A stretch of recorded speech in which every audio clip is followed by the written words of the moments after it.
Баршаңызға сәлем. Бүгін сіздерге тағы да бір пайдалы рецептпен бөліскім келіп отыр.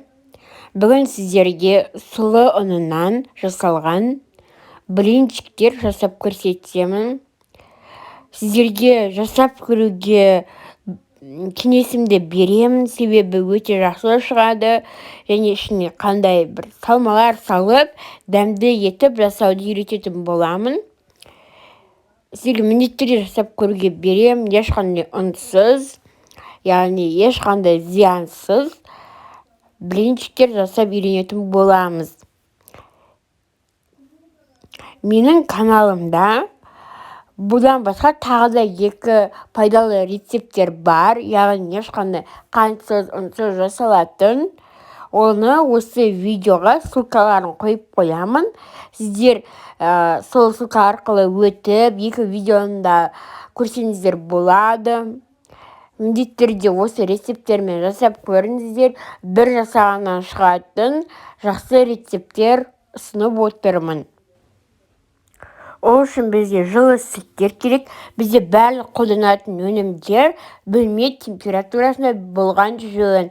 Сұлы ұны, жұмыртқа, шым тұз, аздап қана сары май, қант. Сіздер қантты мүлдем пайдаланбасаңыздар да болады.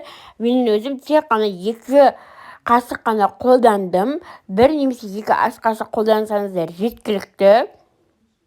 Сұйық майды да өте аз мөлшерде қолданатын боламыз. Видеода көріп отырғандай жұмыртқамызды салып жасай береміз. Мен сіздерге айта кететінім, бұл жерде барлық массалар өте жақсы араласу керек. Біз жұмыртқамызды сұйық маймен барлығын жақсылап араластырып болған соң сүт қоспаймыз.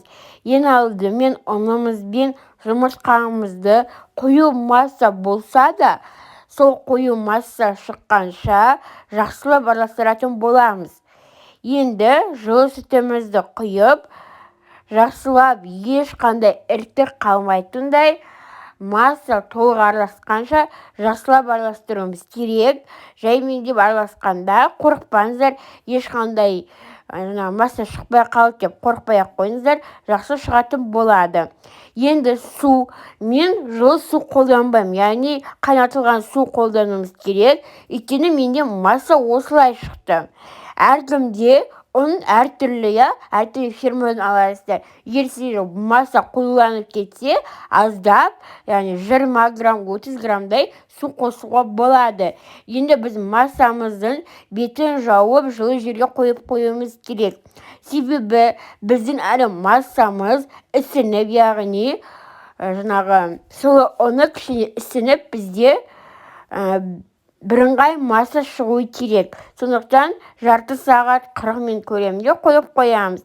Сол кезде бізде осындай масса шығады. Енді табамызды қыздырып аламыз.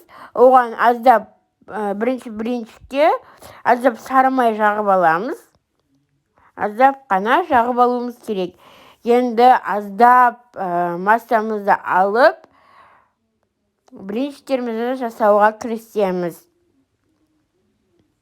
Бізде осындай видеодан көріп отырғандай пузырьлар шыққан кезде, көпіршіктер, біздің блинчигіміздің арғы беті пісті деген сөз. Мінекей осылай қызарғанда біздің блинчиктер дайын деген сөз. Ал бергі беті сары қызарса жеткілікті. Себебі сұлы ұны тез-ақ пісіп қалады. Тез піседі. Осылай қалған блинчиктерімізді пісіріп аламыз. Мінекей бәрі өте жақсы шықты. Кәдімгі блинчиктен дәмі де жаңағыдай ешқандай айырмашылығы. Мен салмасына қаймақ, банан, творог қолданам. Сіздер өз қалауларыңызша кез келген жеміс түрі немесе табиғи йогурттарды, яғни қантсыз диеталық йогурттарды немесе мейіз, өрік, тағы да басқа таңқурайларды қолдансаңыздар болады. Енді өз қалауларыңызша ішіне түрлі салмалар салып, оны отбасыңызға ұсынасыздар. Салма салғанда қанты жоқ блинчик өте дәмді болып шығады. прям жаңағы өте дәмді.